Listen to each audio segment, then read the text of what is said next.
Magandang umaga po sa ating lahat, mga kapatid. Magandang umaga po, Father. Biyernes sa ika-18 linggo sa karaniwang panahon, unang biyernes ng buwan. Sa ating ebanghelyo, napakaganda ang narinig nating paalaala para sa ating lahat.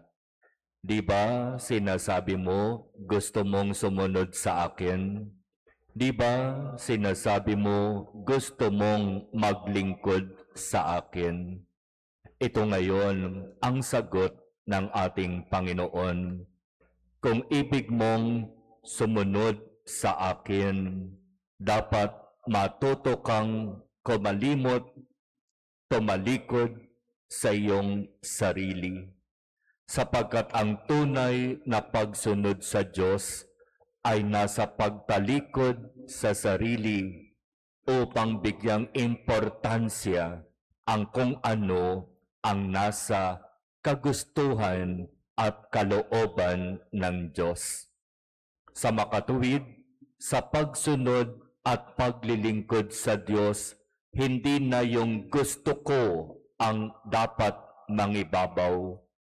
Sa pagsunod sa Diyos, ang kung ano ang kanyang kagustuhan at kalooban ang siyang dapat masunod.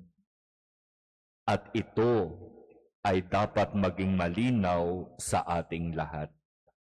Kaya nga di ba, kapag tayo ay pinagkakalooban ng biyaya para makasunod, makapaglingkod sa Diyos, seryoso natin itong pagnilayan, pagdasalan, sapagkat hindi ito biyaya na kapag pumasok na yung mga personal na interest, yung mga personal concern, bigla kong sasabihin, hindi ko yata kaya ang maglingkod at sumunod.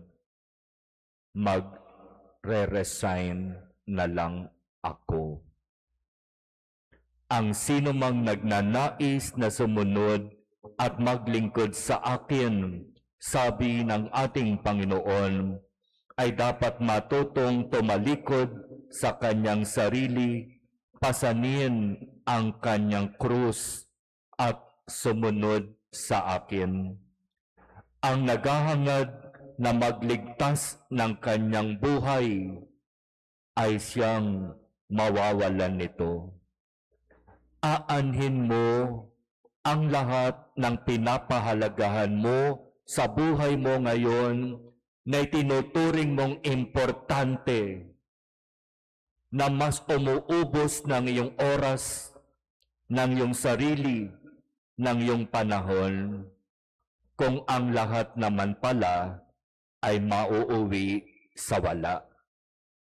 Kung ang lahat naman pala ay magiging dahilan upang mapalayo tayo sa Diyos. Kaya napakagandang paalaala para sa ating lahat, mga kapatid, ang sinasabing ito ng ating ebanghelyo. Siguraduhin natin na yung sinasabi ng ating bibig, gusto kong sumunod at maglingkod sa Diyos, ay kaya nating patunayan sa gawa na kapag dumarating ang maraming krus at iba't ibang pagsubok, mananatili pa rin akong nagsisikap makasunod at makapaglingkod sa Diyos.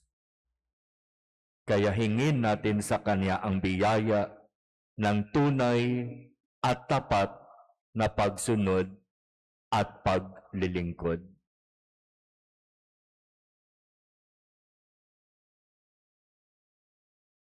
Amen.